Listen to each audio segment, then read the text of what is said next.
సంప్రదాయం ఎప్పుడూ విడిచిపెట్టకూడదు. ఇందాక చాలా మంది పెద్దలు చెప్పారు, మీరు ఏ దేవుడిని పూజించండి, అమ్మవారిని ఎప్పుడూ మర్చిపోకండి. మీరు ఏ దేవుడి దగ్గర దండం పెట్టండి, అడవికలను ఎప్పుడూ మర్చిపోకండి. మీరు ఏ దేవుడి దగ్గర ప్రసాదం పెట్టండి, ఎక్కడ ఏ గుడికి వెళ్ళండి, కానీ మన సంస్కృతి మన సంప్రదాయాన్ని ఎప్పుడు కూడా మర్చిపోవద్దు. ఎందుకంటే అమ్మ తల్లిని పూజించడం అనేది మన హక్కు, మనమే పూజిస్తాం. నారా చంద్రబాబు నాయుడు గారు ఆ రోజు 2000 సంవత్సరంలో జీవన్ నెంబర్ 3 తీసుకొచ్చి మనందరికీ కూడా కనకవర్షంతో చిందే పరిస్థితి అయింది.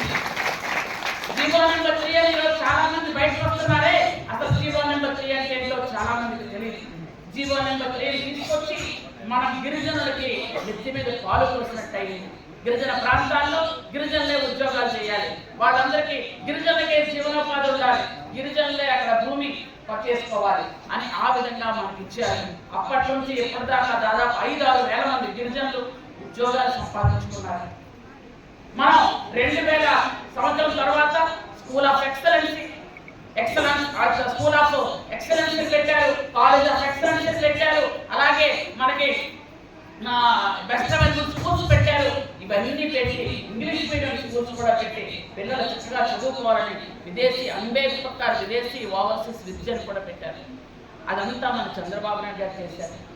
సాధించగలమని మన బిడ్డలు ప్రూవ్ చేశారు, మన బిడ్డలు సాధించి చూపించారు.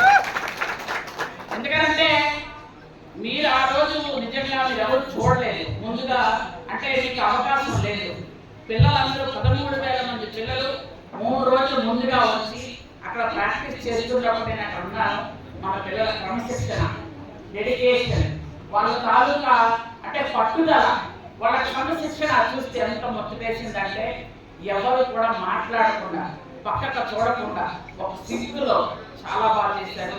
అద్భుతం, అమోఘం, అనిర్వచనీయం అంటే ఎవరు తెలియలో నవ్వుతో నా భవిష్యత్ అలా చేశారు మన పిల్లలు.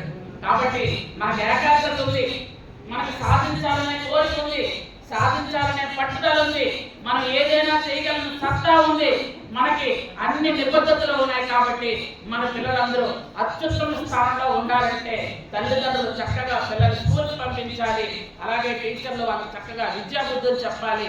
పిల్లల్ని ట్రైన్ చేస్తే ఏదైనా సాధించగలిగినటువంటి సత్తా మన బిడ్డలకు ఉందని మరొకసారి మీ అందరికీ కూడా తెలియజేస్తున్నాను. ఆ 2,000 మంది టీచర్లు రావడం వల్ల మన గిరిజన శాఖలో ప్రతి క్లాసులో టీచర్ ఉంటారు. అందుకే ఈ సంవత్సరం అద్భుతంగా మన పిల్లలు పాస్ అయ్యారు. ఎందుకంటే చదువు చెప్పడానికి మ్యాథ్స్ ఉంటే కదా పిల్లలు పాస్ అవుతారు, మన పంట మీదకి ఎవరు కాదు. కాబట్టి ఈ సంవత్సరం పాస్ అయ్యారు. అవి ఎప్పుడు తీశారు? 2025లో టీచర్ పోటీ తీశారు.